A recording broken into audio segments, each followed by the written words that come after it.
Shalom jemaat terkasih, kiranya sukacita dan damai Kristus senantiasa mengalir bagi kita semua. Saya Fengki Kurniawan, hari ini akan menyampaikan kegiatan untuk sepekan ke depan. Mari kita merasakan lawatan Tuhan melalui program Pelita Hidup yang diadakan setiap hari Senin sampai Sabtu pukul 5 pagi melalui YouTube GBI Bethel Kelapa Gading.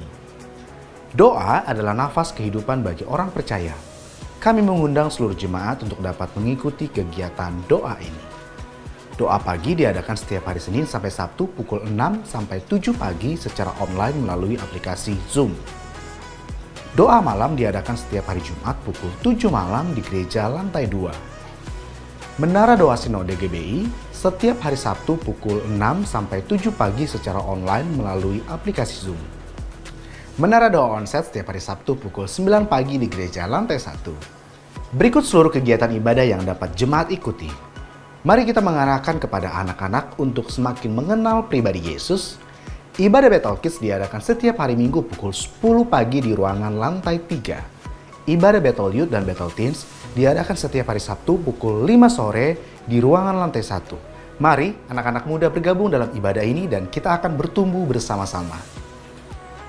Ibadah WBI, Wanita Bethel Indonesia, setiap hari Rabu pukul 11 siang melalui aplikasi Zoom. Mari para wanita Allah bersama-sama hadir dalam ibadah ini. Ibadah BSM, Bethel Senior Ministry, setiap hari Kamis kedua dan keempat tiap bulannya melalui aplikasi Zoom. Ibadah Raya GBI Bethel Kelapa Gading Minggu 19 Maret 2023, ibadah pukul 8 dan 10 pagi akan dilayani oleh hambanya, Pendeta Dr. Julius Ishak Abraham dengan tema Menang Atas Ujian. Telah dibuka pendaftaran untuk baptisan air. Bagi jemaat yang tergerak untuk mengikuti baptisan air, dapat mendaftarkan diri dan mengikuti kelas SMK. Pendaftaran paling lambat hari ini. Info lebih lanjut dapat menghubungi nomor yang tertera sebagai berikut.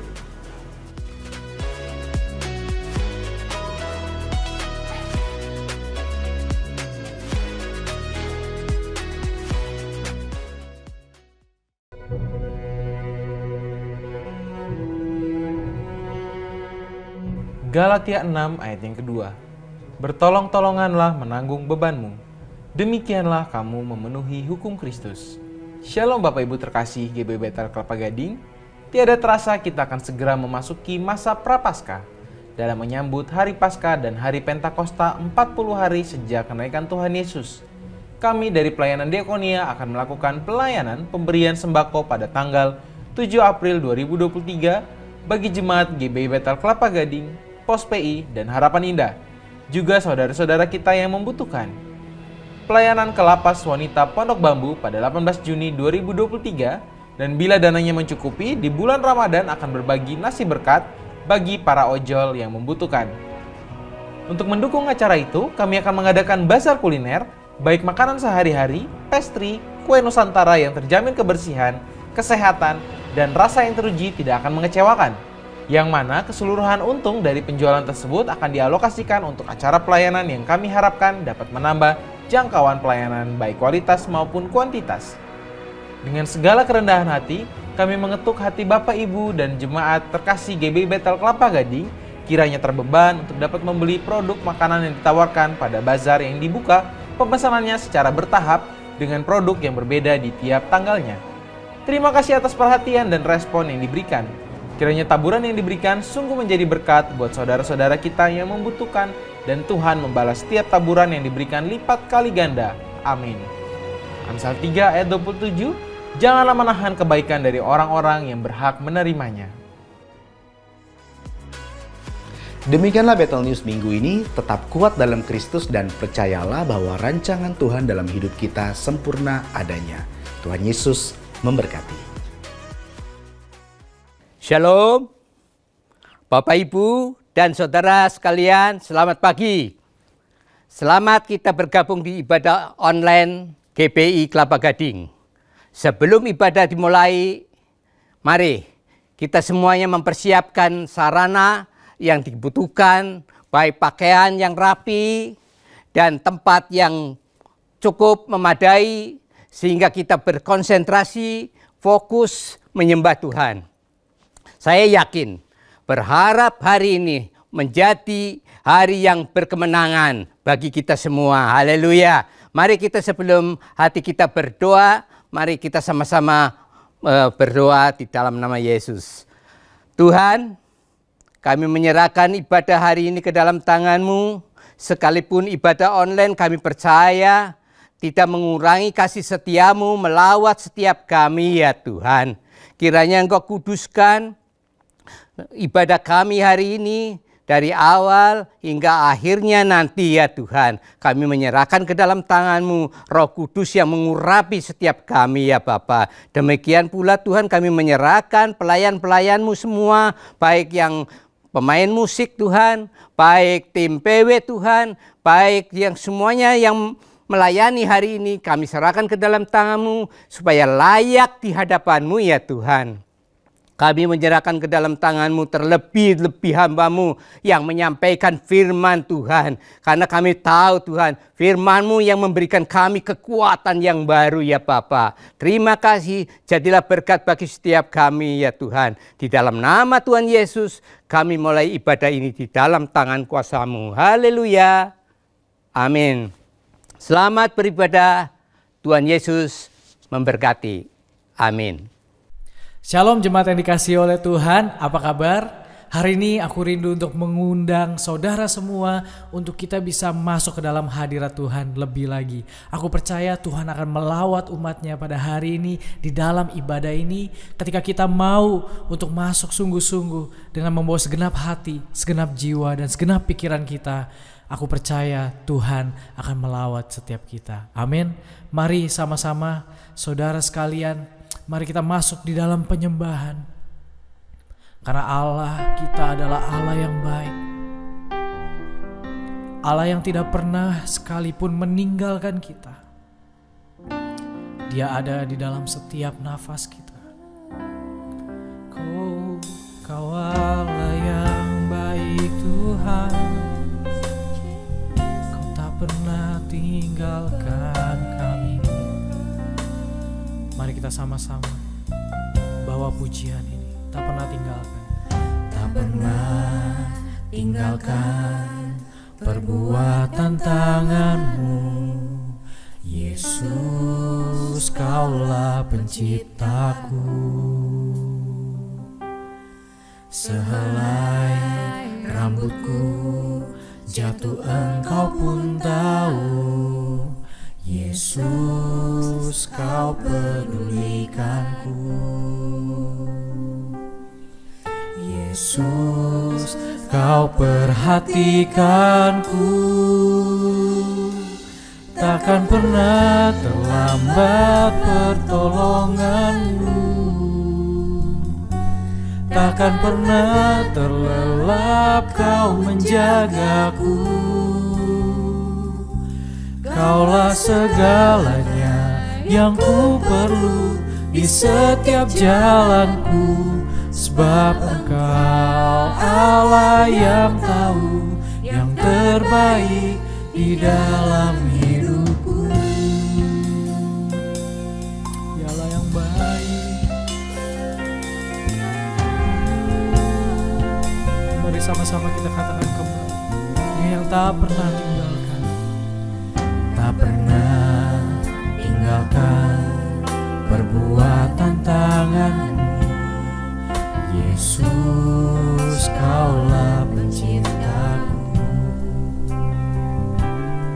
Sehelai rambutku jatuh Engkau pun tahu. Yesus, Kau pedulikanku. Yesus, Kau perhatikanku. Takkan pernah terlambat pertolongan-Mu. Mari dengan iman katakan. Takkan pernah terlelap Kau menjagaku. Kaulah segalanya yang ku perlu di setiap jalanku. Sebab Engkau Allah yang tahu yang terbaik di dalam hidupku. takkan pernah terlambat pertolonganmu, takkan pernah terlelap kau menjagaku. Amin. Kaulah segalanya yang ku perlu di setiap jalanku, sebab Engkau Allah yang tahu yang terbaik di dalam hidupku. Takkan pernah terlambat pertolonganmu, takkan pernah terlelap kau menjagaku. Kaulah segalanya yang ku perlu di setiap jalanku, sebab Engkau Allah yang tahu yang terbaik di dalam hidupku.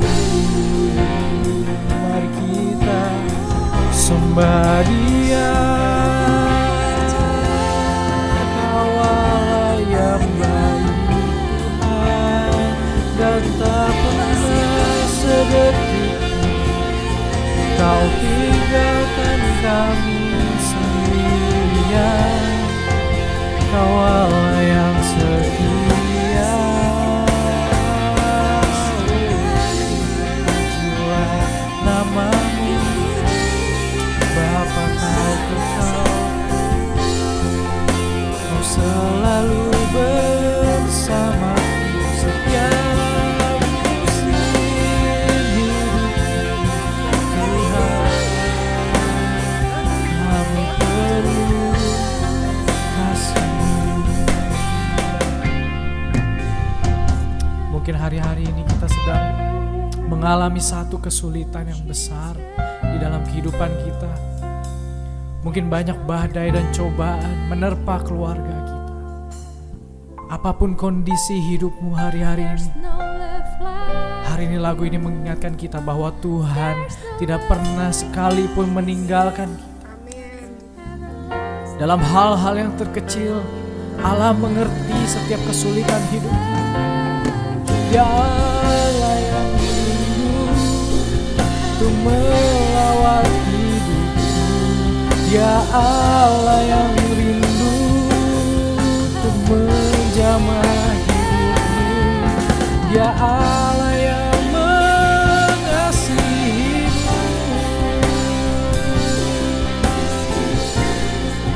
Terpuji nama-Mu Tuhan.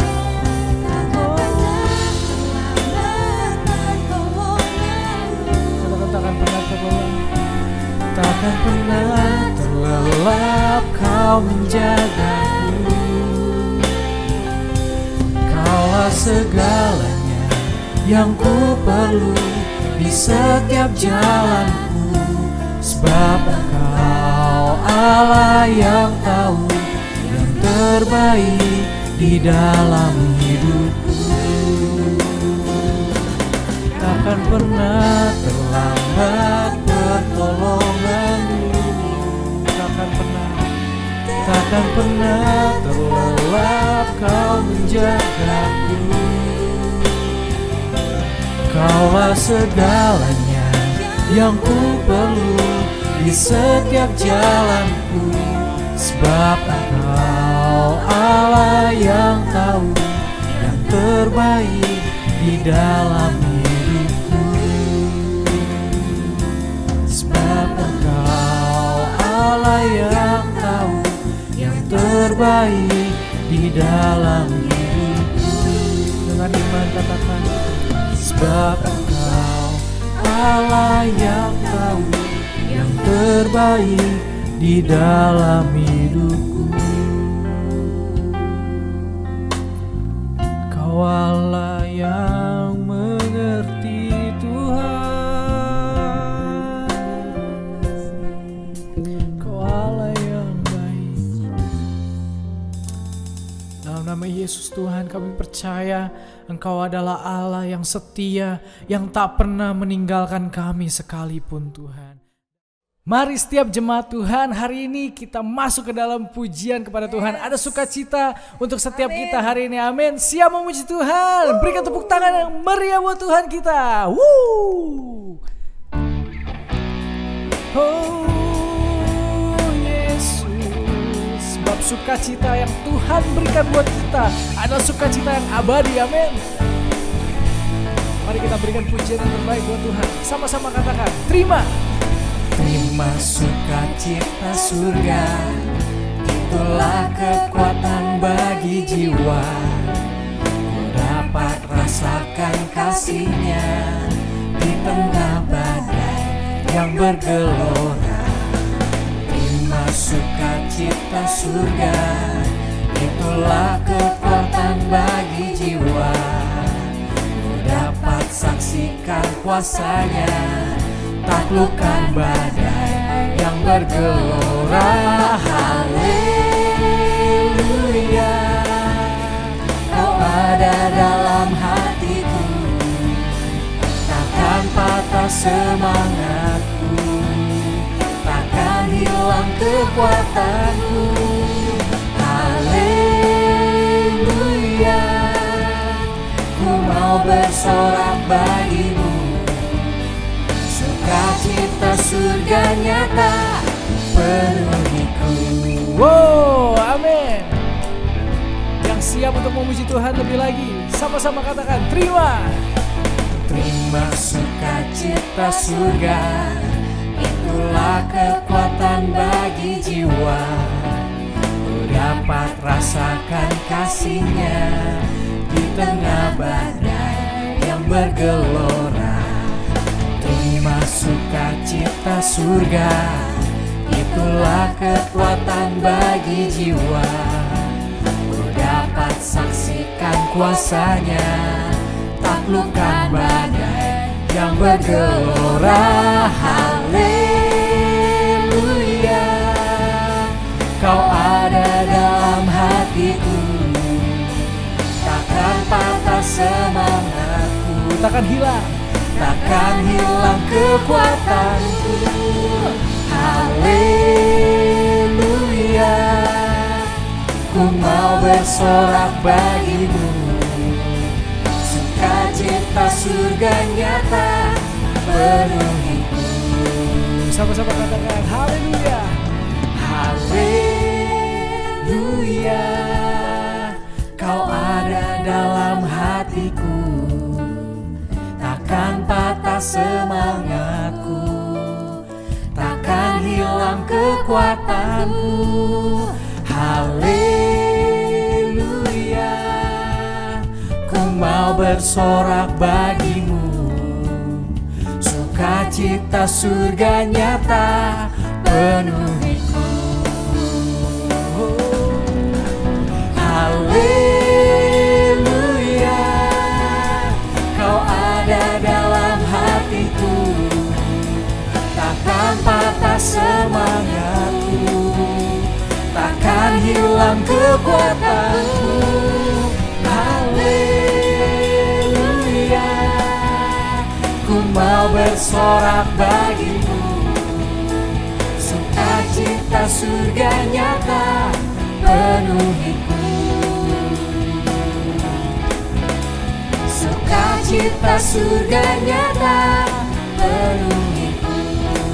Dengan iman, sukacita surga, sukacita surga nyata penuhiku. Oh, biar sukacitamu memenuhi setiap umatmu Tuhan hari ini. Yeay. Berikan kemuliaan buat Tuhan kita, sebab Dia besar. Amin. Haleluya.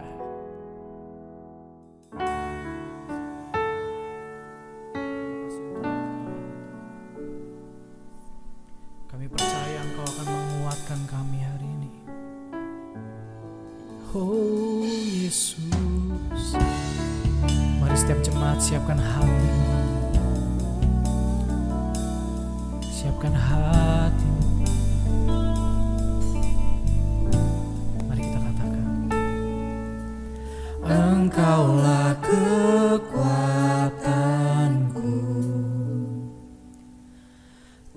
tempat perlindunganku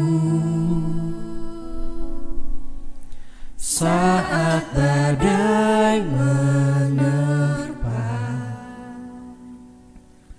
Aku tak akan goyah. Katakan. Aku tak akan goyah, sebab Kau sertaku.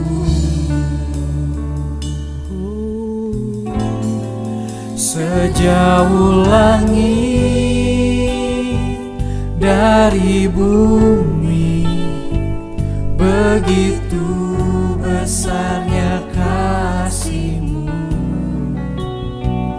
Penuhi hati kami yang rindu untuk menyembah-Mu, Yesus. Sejauh langit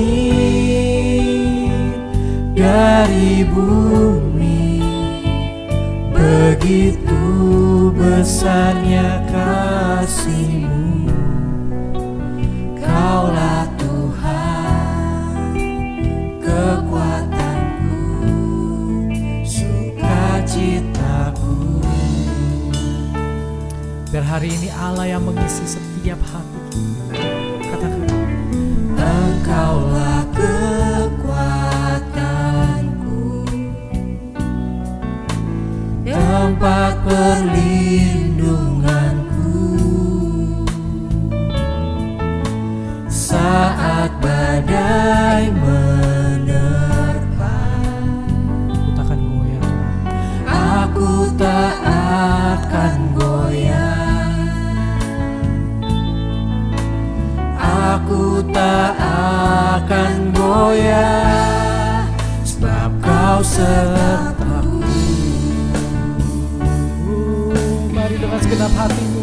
Sejauh langit dari bumi, begitu besarnya kasih-Mu. Penuhi hati kami yang rindu untuk menyembah-Mu, Yesus. Sejauh langit dari bumi, begitu besarnya kasih-Mu. Kaulah Tuhan, kekuatanku, sukacitaku. Mari kita bawa segenap hati kita dengan kesungguhan. Sejauh langit dari bumi, begitu besarnya kasih-Mu. Penuhi hati kami yang rindu untuk menyembah-Mu, Yesus. Sejauh langit dari bumi, begitu besarnya kasih-Mu.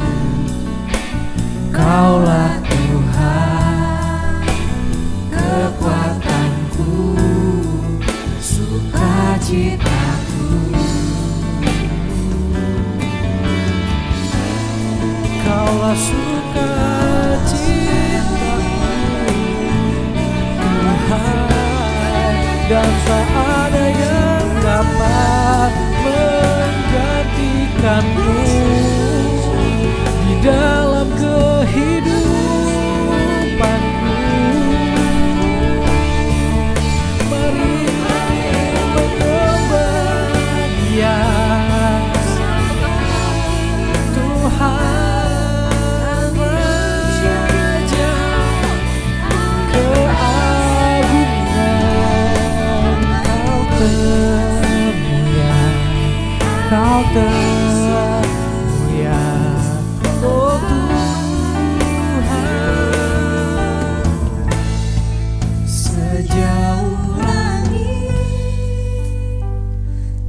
dari bumi, begitu besarnya kasih-Mu. Penuhi hati kami yang rindu untuk menyembah-Mu. Yesus, sejauh langit dari bumi, begitu besarnya kasih-Mu. Kaulah Tuhan, kekuatanku, sukacitaku.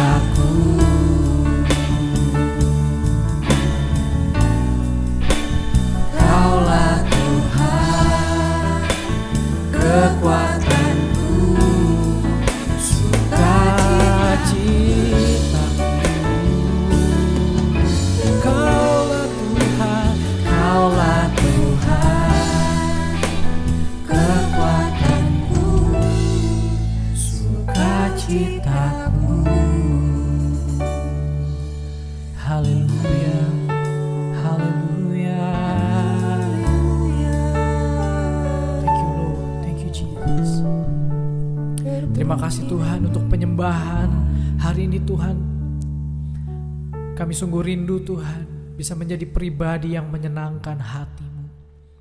Dan kalau pada hari ini Tuhan, kami akan diperlengkapi oleh firman-Mu Tuhan. Biar setiap kami hari ini dapat mendengar dengan baik Tuhan, dan biar Roh-Mu menuntun kami. Supaya setiap firman yang disampaikan melalui perantaran hamba-Mu itu bisa menjadi rema dan kekuatan di dalam hidup kami. Menjadi inspirasi Tuhan untuk kami melewati hidup-hidup kami. Di dalam nama Tuhan Yesus, setiap jemaat Tuhan yang siap untuk mendengarkan Tuhan dan percaya bahwa Roh Kudus ada berserta dengan kita, sama-sama kita katakan, amin. Selamat pagi jemaat yang dikasihi Tuhan, Shalom. Hari ini saya akan menyampaikan firman Tuhan dengan judul Time is Money. Kita akan lihat Efesus 5 ayat 15-16 yang berbunyi demikian. Karena itu perhatikanlah dengan seksama bagaimana kamu hidup. Janganlah seperti orang bebal tetapi seperti orang arif. Dan pergunakanlah waktu yang ada karena hari-hari ini adalah jahat. Ada sebuah ungkapan yang sangat terkenal dari waktu yang lama. Time is money. Waktu adalah uang. Waktu bisa digunakan untuk kita mendapatkan uang. Secara luas ini berarti waktu itu sangat berharga, jangan disia-siakan. Memang Tuhan telah memberikan kepada setiap orang jatah yang sama, 24 jam sehari.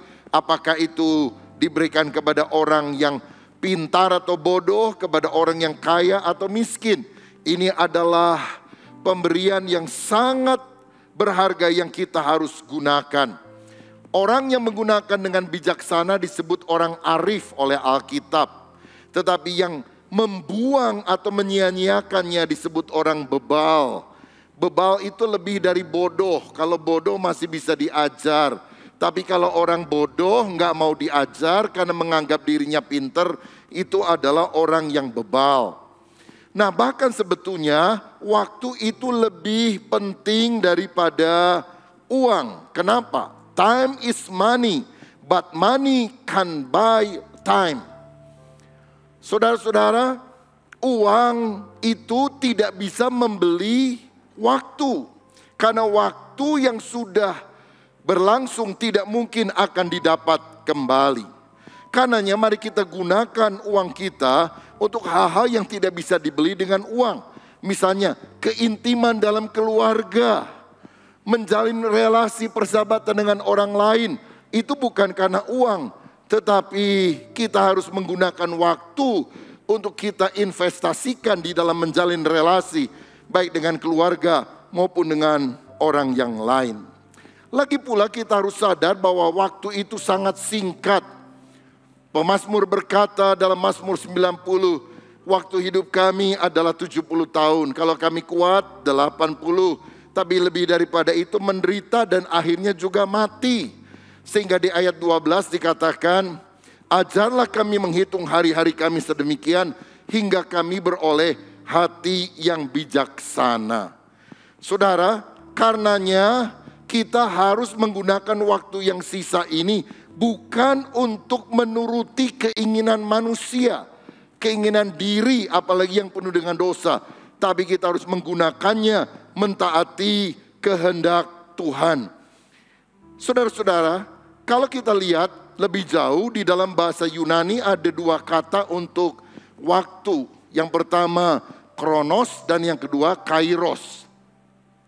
Bedanya begini, kronos itu adalah urutan waktu.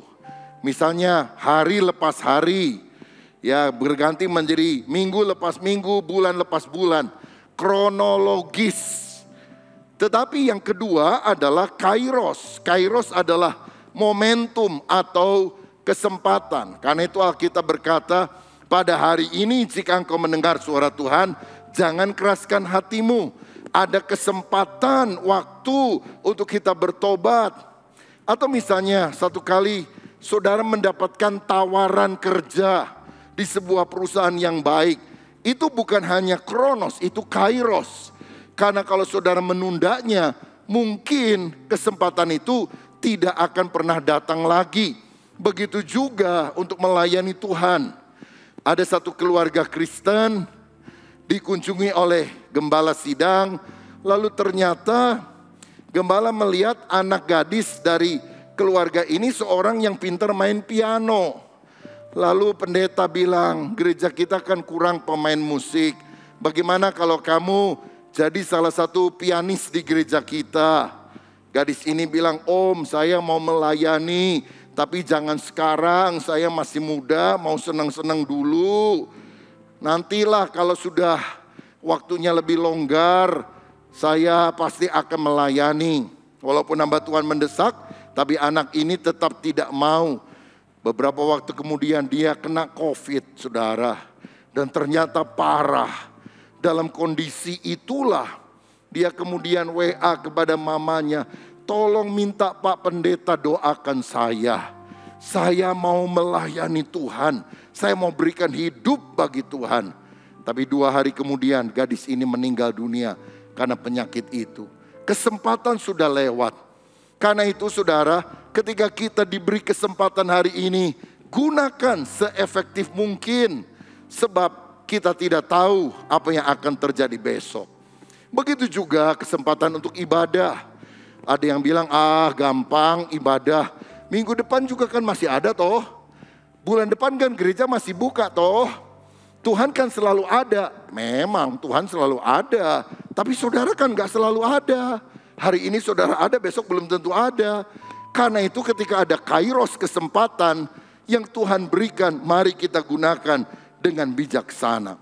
Waktu jangan dibuang sia-sia. Waspadai para pencuri waktu.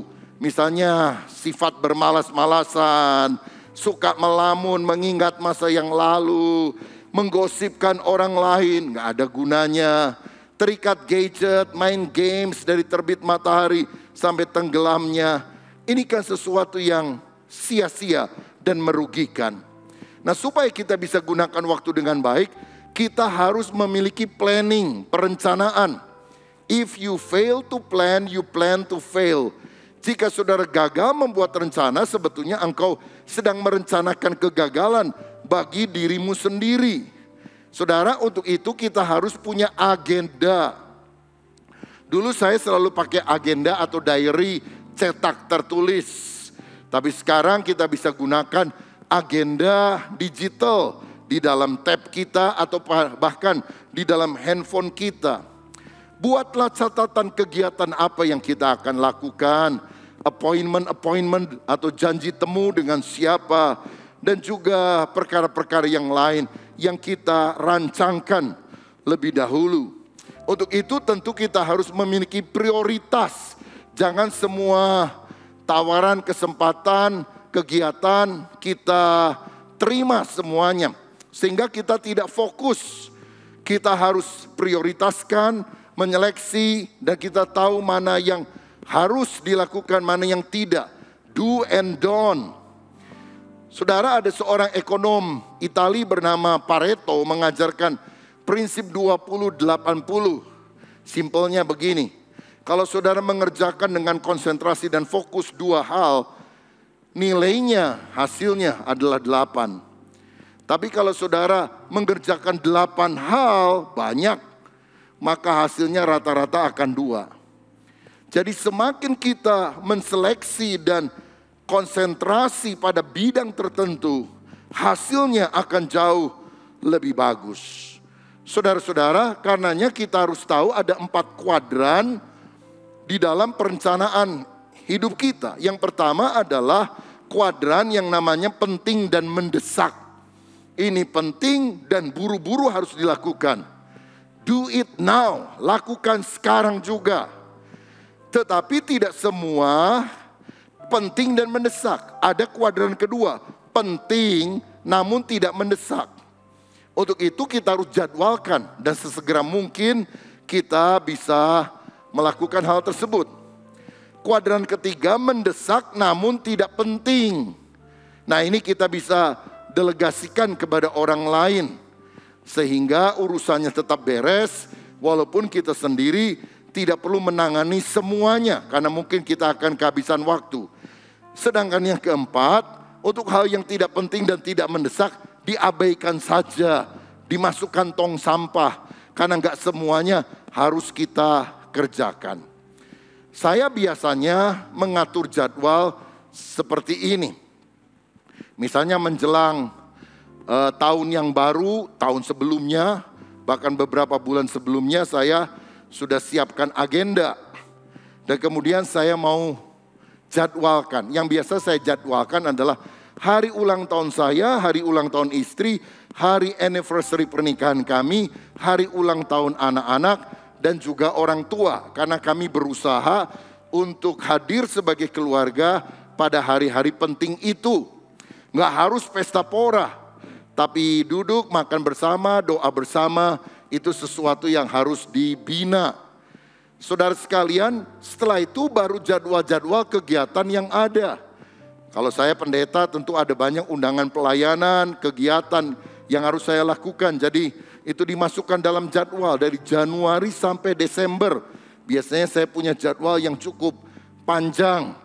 Selain itu tentu ada kegiatan harian yang harus saya lakukan. Jadi sebelum tidur malam saya harus selalu mencek besok kegiatannya apa. Saya juga tentu harus melihat apakah yang saya sudah jadwalkan hari ini sudah tuntas semuanya. Kalau masih ada yang belum beres, saya harus kerjakan besok. Ditambah dengan hal-hal yang lain. Nah, kalau ada di antara saudara yang selama ini jarang membuat agenda, lakukan. Supaya saudara tahu besok apa ya, rasanya kosong nih. Bukankah lebih baik ketika engkau misalnya besok belum ada acara, mulai memikirkan hal-hal yang berharga.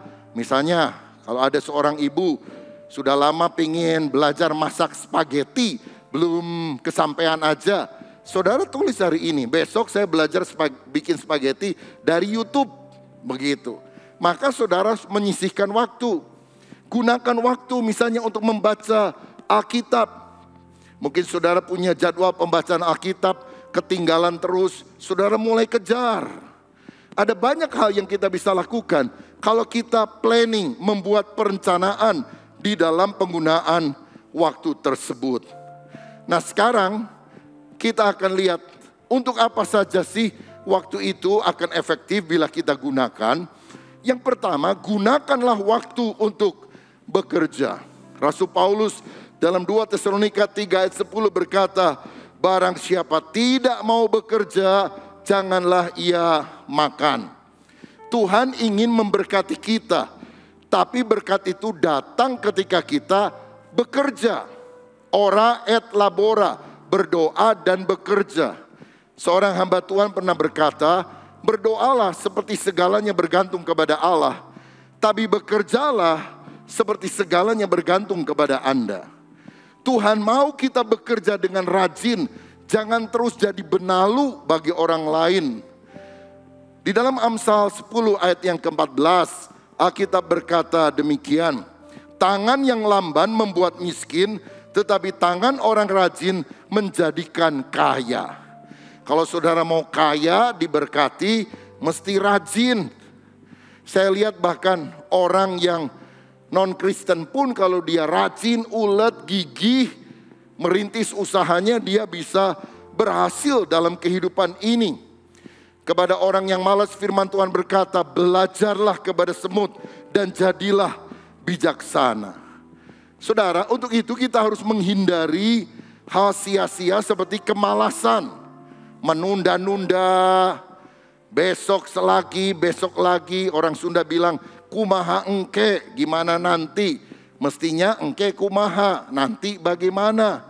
Jangan menunda, don't put off till tomorrow what you can do today. Jangan tunda sampai besok apa yang saudara bisa kerjakan hari ini. Karena jalan yang bernama besok akan membawa kita ke sebuah kota yang bernama tidak pernah. Saudara-saudara, biasanya kalau saya mengajar di sekolah teologi, saya suka memberikan tugas. Dan saya belajar satu hal. Mahasiswa itu walaupun dikasih waktu yang panjang, oke, kerjakan tugasmu dalam 3 bulan. Atau dalam 2 bulan, atau dalam sebulan, atau dalam seminggu. Selesainya sama. Kapan? Last minute, hari terakhir, saudara-saudara. Makanya saya pikir ngapain kasih tugas lama-lama. Ya mau 3 bulan, setahun, kerjanya juga hari terakhir ya. Karena itu saya kasih waktunya nggak usah terlalu panjang. Sistem SKS kebanyakan, sistem kebut semalam yang dilakukan. Karena apa saudara sekalian? Kita kadang suka santai sebelum waktunya itu tiba ya. There is a power of kepepet. Kalau sudah kepepet biasanya semua energi digunakan untuk menyelesaikan tugas tersebut. Nah, jangan sampai karena kemalasan kita tidak menuntaskan tugas yang seharusnya dilakukan. Tetapi lawan dari kemalasan adalah ini. Ada orang gak malas, sibuk sekali. Melakukan banyak hal, tapi hasil gak jelas. Nah ini kita harus ingat bahwa aktivitas beda dengan produktivitas. Orang yang sibuk belum tentu dia berhasil atau berprestasi. Tapi dia muter-muter dengan kegiatan kosong. Satu kali ada kilang minyak di satu daerah. Setelah sekian lama kilang minyak ini didirikan, penduduk di daerah itu merasa kok kilang minyak ini, perusahaan ini nggak pernah jual minyak keluar ya.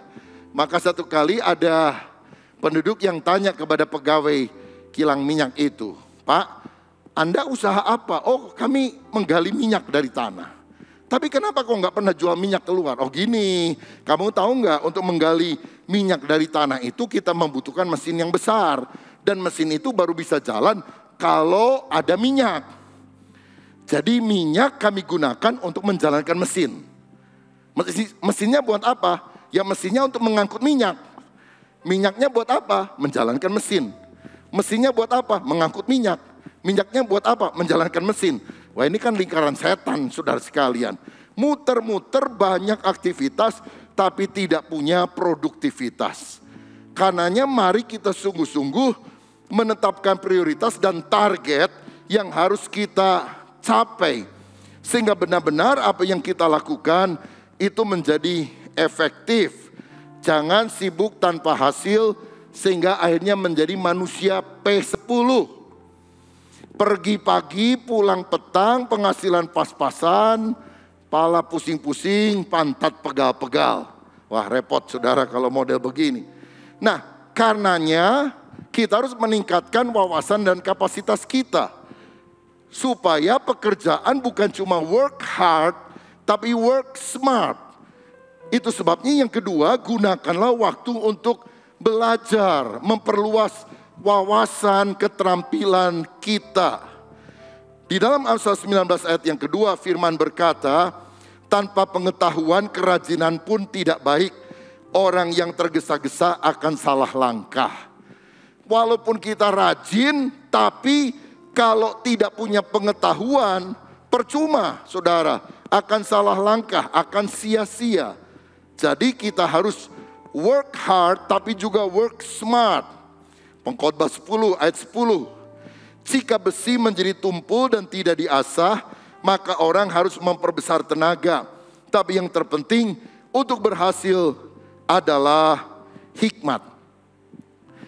Ada para penebang kayu di hutan dan mereka diupah dari berapa kayu yang mereka berhasil tumbangkan pada hari itu.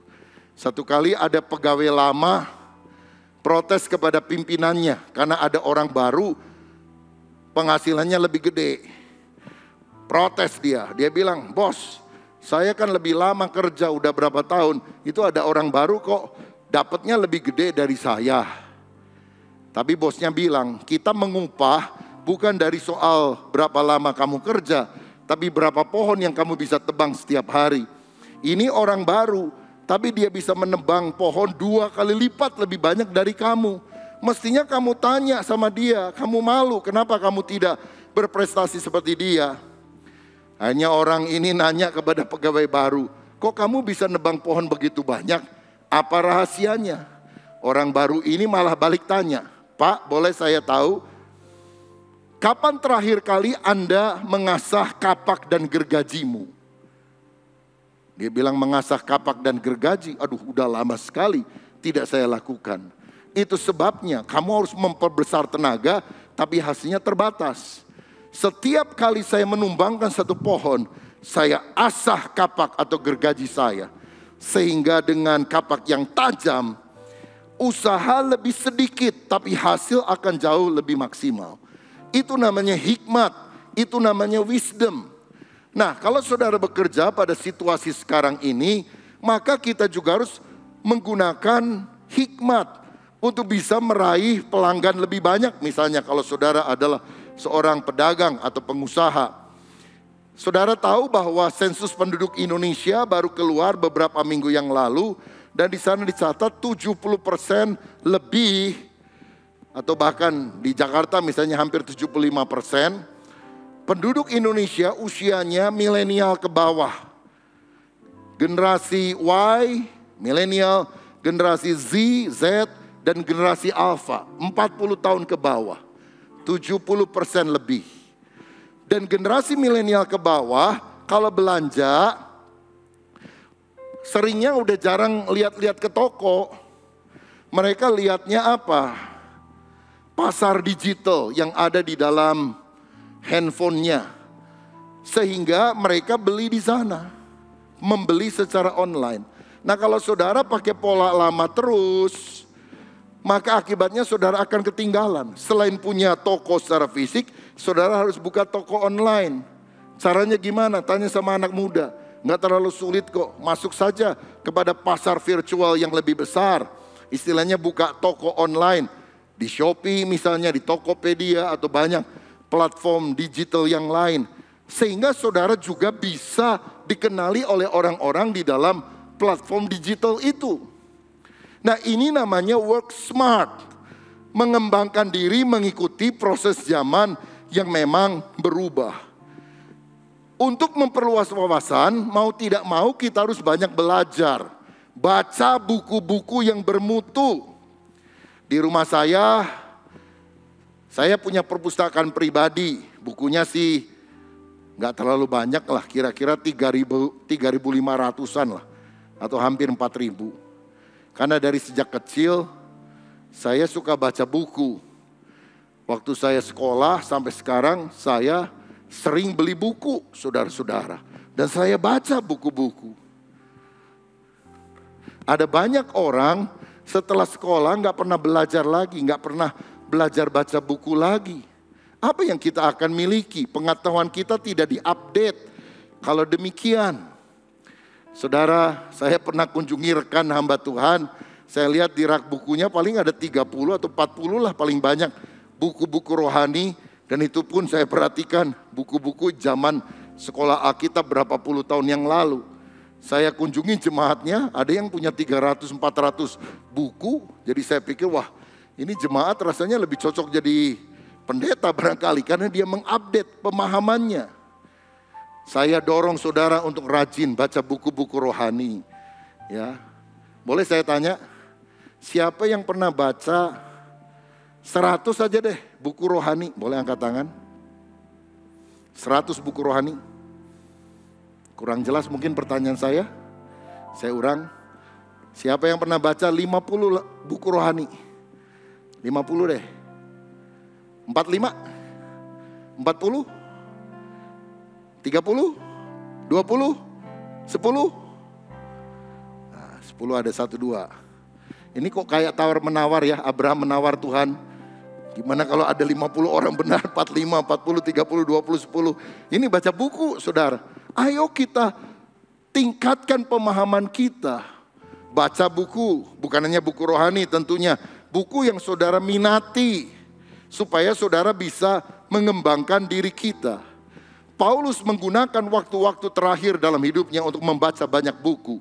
Karena dalam 2 Timotius pasal yang keempat, ayat yang ke-13, dia berkata begini, jika engkau kemari Timotius, bawa juga jubah yang kutinggalkan di Troas, di rumah Karpus, dan juga kitab-kitabku, terutama perkamen itu. Jadi apa yang dilakukan Paulus? Hamba Tuhan besar, penulis hampir setengah kitab perjanjian baru. Pada akhir hidupnya ketika dia dipenjarakan karena iman. Dia gunakan untuk membaca kitab-kitabnya. Jadi berarti dia membaca buku-buku, gak semua buku rohani. Mungkin puisi dari pujangga tertentu, pemahaman dari filsafat Yunani dan yang lain dia baca. Tapi dia bilang jangan lupa perkamen itu. Yang dimaksudkannya apa? Gulungan dari kulit binatang yang di sana ditulis salinan daripada Alkitab. Dia baca Alkitab, dia baca buku-buku umum untuk memerluas wawasannya. Saudara, betapa kita harus menggunakan waktu untuk belajar. Ikuti seminar-seminar yang diadakan. Apalagi sekarang dalam situasi ini lebih gampang kita bisa ikut webinar. Dan banyak webinar juga yang gratis padahal bagus-bagus. Dan seringkali hasilnya juga di-upload di YouTube. Saudara bisa pelajari bermacam-macam ilmu. Supaya kita punya wawasan. Catat hal-hal yang penting. Supaya tidak lupa. Saudara juga bisa belajar dari ahlinya. Ketemui orang atau telepon atau tanya kepada orang yang ngerti di bidangnya masing-masing. Supaya kita menjadi lebih paham. Saudara, sangat menarik kalau kita menggunakan waktu kita untuk bekerja, tapi juga untuk belajar. Sehingga bisa work hard, work smart. Yang ketiga, gunakan waktu kita juga untuk beribadah. Gunakan waktu untuk Tuhan. Gunakan untuk yang bersifat kekal. Seorang filsuf bernama William James pernah berkata, pemanfaatan waktu yang sebaik-baiknya ialah memakainya untuk sesuatu yang akan tetap ada setelah hidup ini berakhir. Jadi walaupun kita sudah mati, tapi karena kita menginvestasikan waktu kita untuk kekekalan, maka kita akan mendapatkannya. Nah, dalam Lukas 12, Tuhan pernah memberikan contoh seorang kaya yang membuat lumbung yang lebih besar, mendapatkan hasil yang lebih banyak. Tapi Tuhan bilang, hai bodoh, malam ini nyawamu dicabut. Dan untuk siapakah harta yang kau kumpulkan itu nanti? Saudara, kenapa orang kaya ini disebut bodoh? Karena dia hanya mementingkan perkara jasmani, melupakan perkara rohani. Dia hanya hidup memikirkan yang kini dan di sini. Dia mengabaikan yang kekal. Ingat loh, hidup kita cuma 70 sampai 80 tahun. Tapi lebih daripada itu, ada kekekalan, sorga atau neraka. Itu miliaran tahun, triliunan tahun, tidak terhingga. Waktunya hukuman kekal atau kebahagiaan yang abadi. Mari kita gunakan waktu kita untuk Tuhan dan kekekalan. Yesus berkata dalam Matius 6 ayat 33, tetapi carilah dahulu kerajaan Allah dan kebenarannya, maka semuanya itu akan ditambahkan kepadamu. Artinya utamakan Tuhan. Yang paling utama adalah mengutamakan hal yang utama yang harus diutamakan. Yang nomor satu adalah menomorsatukan hal yang nomor satu untuk dinomorsatukan. Dan hal yang terutama adalah hidup berkenan kepada Tuhan. Hidup mengutamakan Tuhan. Dan Tuhan bilang, kalau engkau mengutamakan aku, semua keperluan yang lain aku akan tambahkan kepadamu. Daud adalah seorang raja, tentu dia banyak keinginan. Tapi satu kali dia mengutarakan keinginannya yang punya nilai kekal. Mazmur 27 ayat 4 berkata, satu hal telah kuminta kepada Tuhan, itulah yang kuingini, diam di rumah Tuhan seumur hidupku, menyaksikan kemurahan Tuhan dan menikmati bait-Nya. Ini orang yang sangat wise, sangat bijaksana, sangat berhikmat. Dia menggunakan waktunya untuk menomorsatukan Tuhan.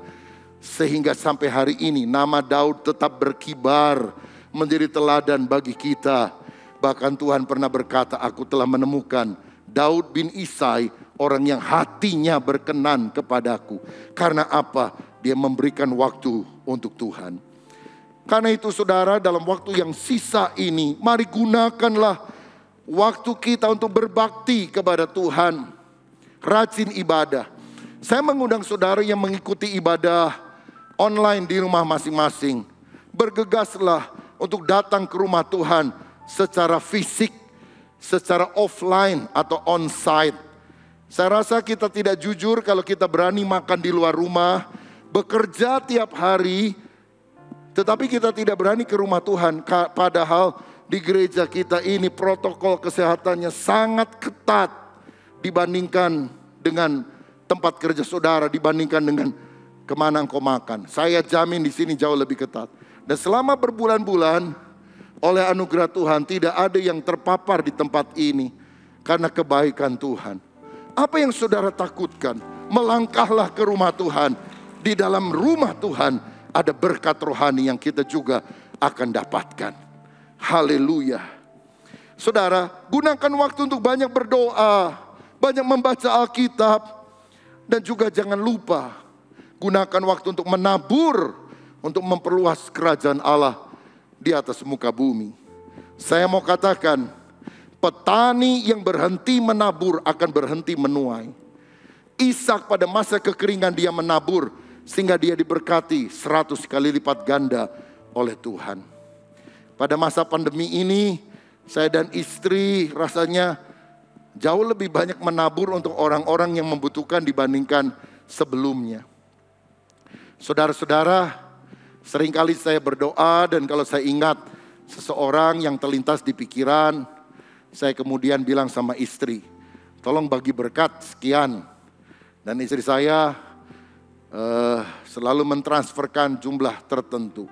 Dalam minggu ini saja saudara, ketika saya WA tanya beberapa hal tentang pelayanannya, lalu saya terakhir bilang, Pak boleh minta nomor akunnya?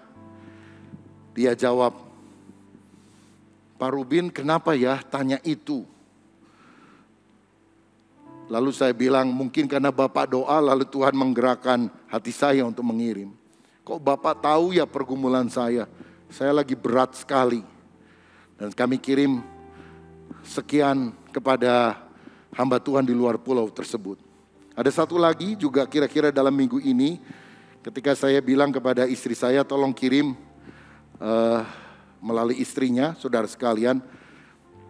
Lalu kemudian dibilang, aduh, kami sebetulnya lagi punya beban berat, tapi kita malu untuk ngomong sama orang lain. Dan suami saya hari ini memutuskan untuk puasa, supaya Tuhan kasih berkat, dan juga udah gak ada duit lagi kelihatannya saudara. Tapi kok baru aja suami saya ngomong begitu, Pak Rubin sama Ibu bisa tergerak ya, kok persis banget waktunya. Kita bersyukur saudara sekalian. Mungkin hanya beberapa juta rupiah yang kita kirimkan kepada dia. Tapi kesaksian iman itu meneguhkan bahwa hidup kita bisa dipakai oleh Tuhan pada masa sulit untuk memberkati orang lain. Saudara, jangan hanya berpikir tentang diri sendiri, tapi bagaimana kita bisa jadi berkat bagi orang lain. Juga untuk memperluas kerajaan Allah di atas muka bumi. Saudara tahu bahwa sejak tahun yang lalu ketika gereja kita sekian lama tutup karena pandemi ini yang merajalela, maka sebetulnya ada banyak hal yang tetap kita kerjakan. Misalnya kita telah membeli tanah hampir 2 hektar di Sungai Rekon, Bandung. Dan kita akan membangun The Journey yang akan terdiri dari gereja, sekolah, asrama, gedung pertemuan, ada concert hall di dalamnya, atau pegelaran musik, dan kemudian juga ada museum Alkitab. Sehingga orang bisa datang dan melihat visualisasi Bible story dengan teknologi tercanggih. Sekarang bukan hanya 3D tapi 5D, saudara sekalian. Sehingga orang bisa melintasi tempat-tempat yang ada dari sejak zaman penciptaan Adam dan Hawa dan seterusnya. Dan yang paling penting adalah kita mau memperkenalkan Kristus, bukan hanya dengan kata-kata khotbah, tapi secara audio visual supaya mereka bisa melihat. Dan yang paling akhir ada pembagian sorga dan neraka. Dan keluar dari tempat itu, saya harap nanti ada seorang mahasiswa STT Karisma berdiri dan siap untuk mendoakan orang yang mau menerima Yesus sebagai Tuhan dan Juru Selamat. Seorang rekan hamba Tuhan dari Amerika berkata kepada saya ketika saya menceritakan hal ini dan minta supaya dia juga berdoa. Dia bilang, Pastor Rubin, kamu tahu enggak, kalau ini bisa terjadi, maka orang akan mendengar lebih banyak berita tentang Yesus dari tempat ini daripada apa yang kamu khotbahkan seumur hidupmu.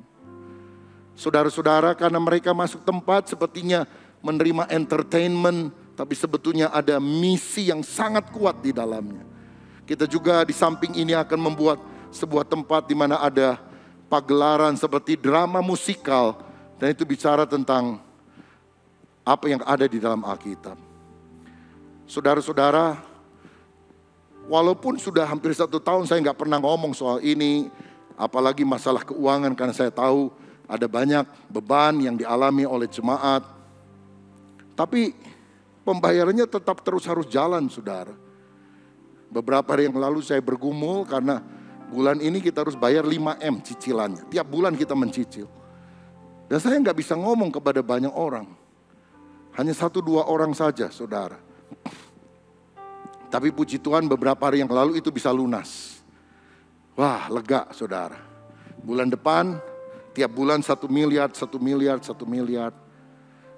Kalau sudah 11 bulan ke depan, 1,3 miliar. Kemudian ada yang 5 miliar.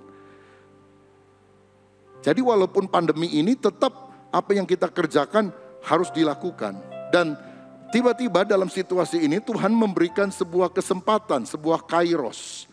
Saudara tahu kalau kita mau masuk ke gereja ini dari sana, maka di sebelah kiri itu kan ada rumah bertingkat. Ya, di gambar ini rumah bertingkat. 720 meter dan itu persis nempel di gereja kita. Dan kalau itu dibeli maka gereja kita akan kotak, saudara. Karena waktu kita beli tanah ini kan tempat itu sudah ada pemiliknya. Tiba-tiba ditawarkan. Saya nggak bisa ngomong kepada banyak orang karena saya tahu situasi yang ada.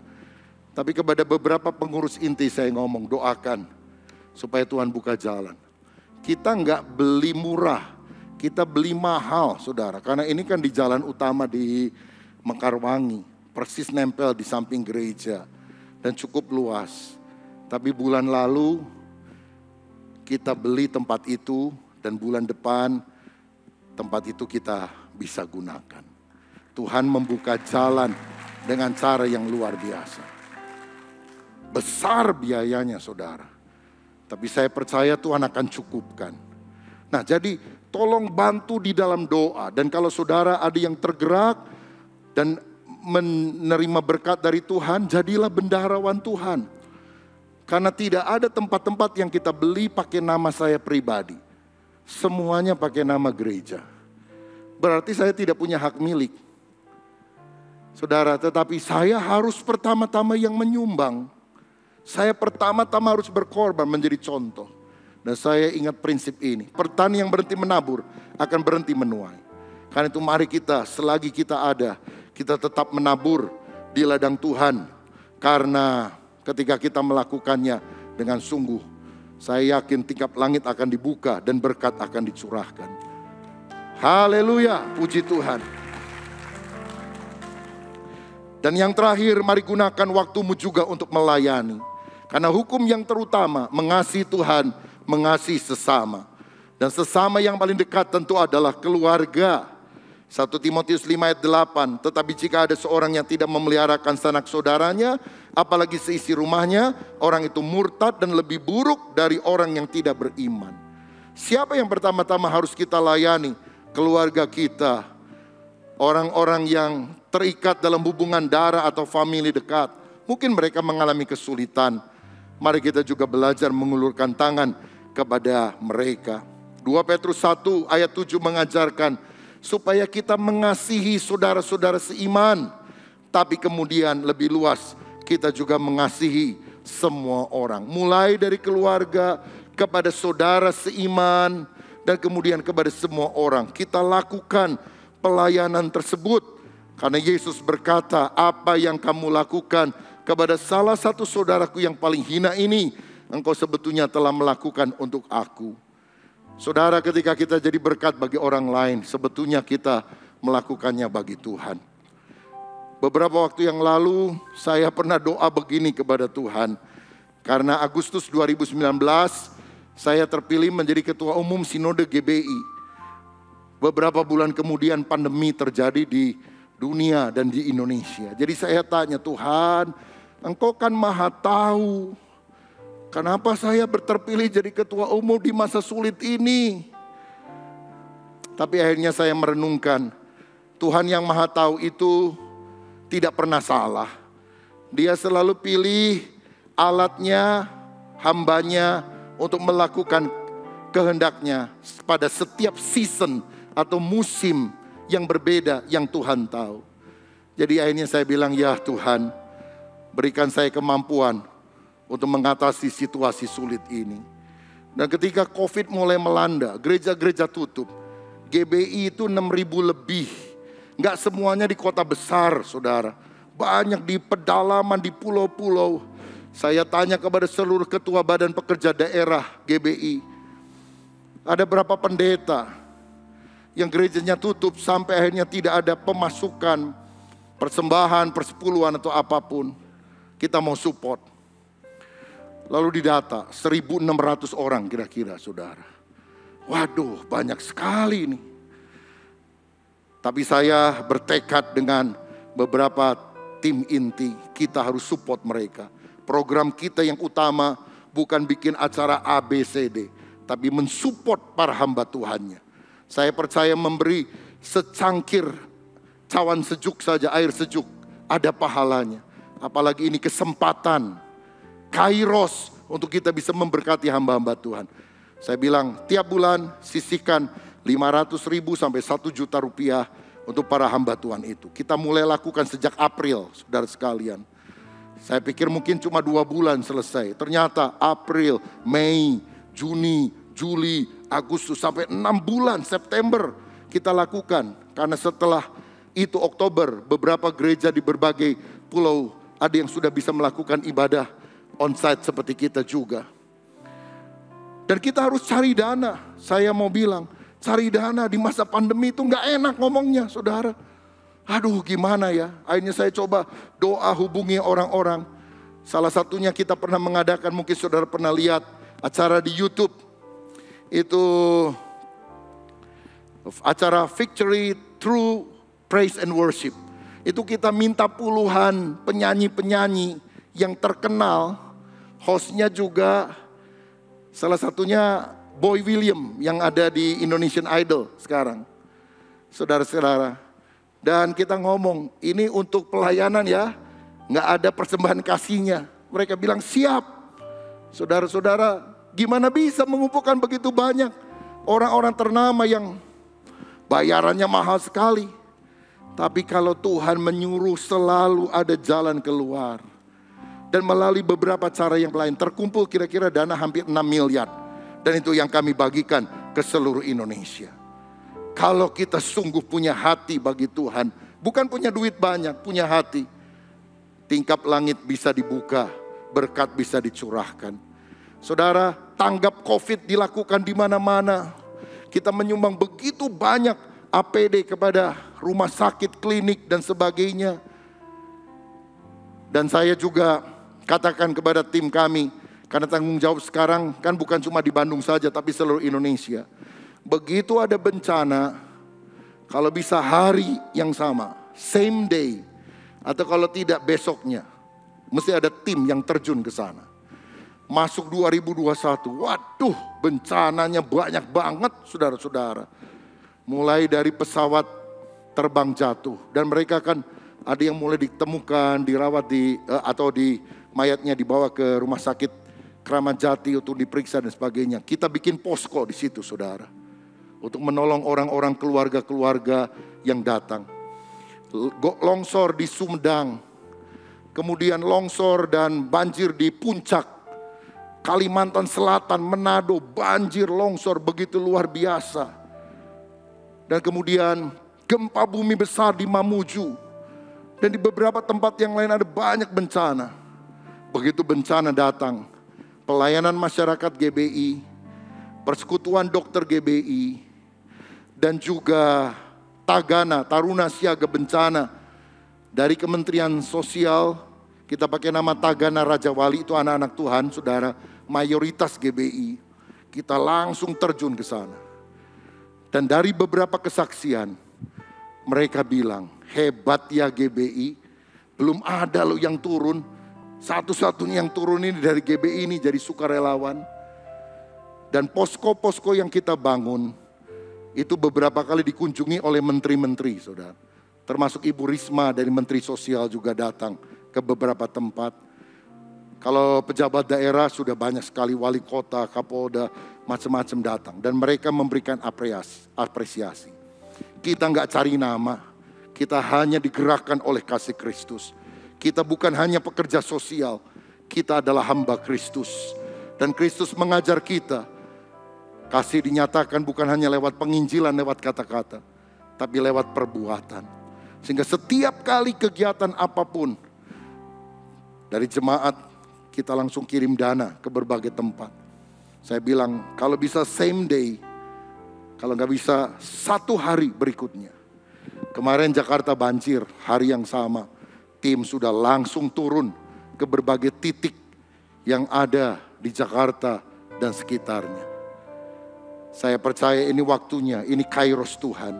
Ketika kesulitan datang, kita anak Tuhan jangan cuma berpangku tangan, lihat TV, baca sosmed. Lakukan sesuatu bagi Tuhan.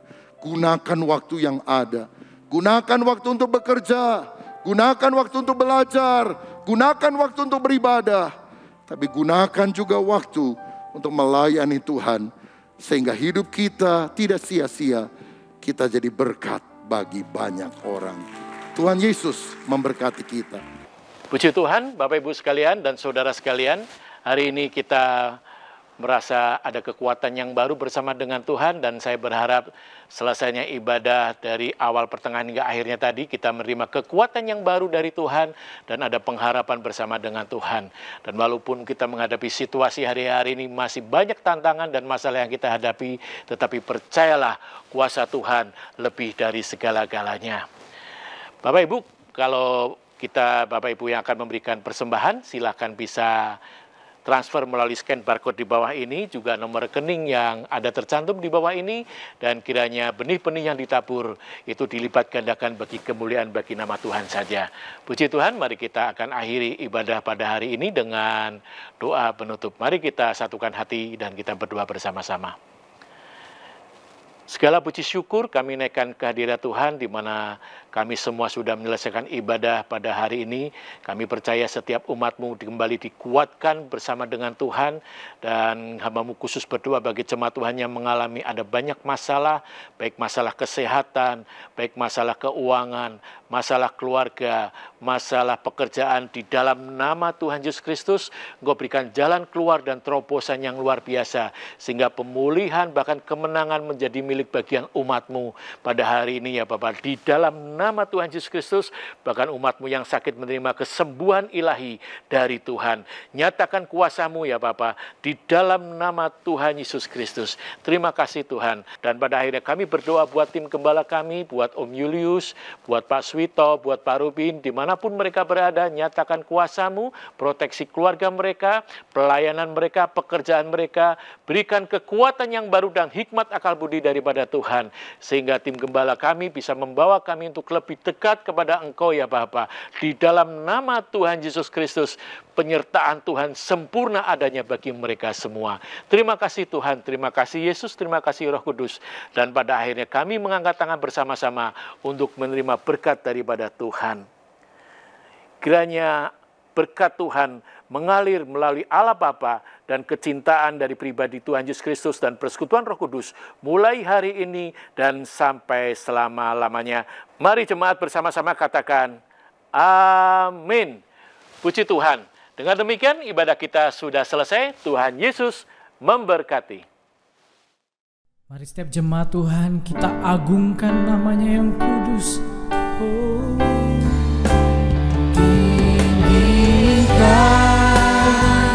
Dirimu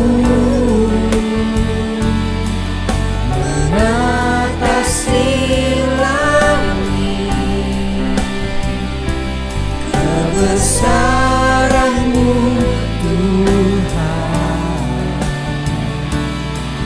mengatasi bumi, tinggikan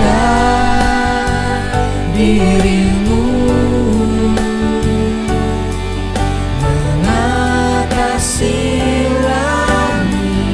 Kemuliaan-Mu Tuhan mengatasi bumi. Katakan kemuliaan-Mu Tuhan, kebesaran-Mu Tuhan, kemuliaan-Mu Tuhan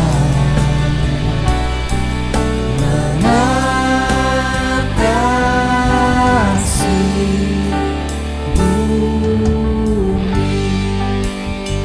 Haleluya.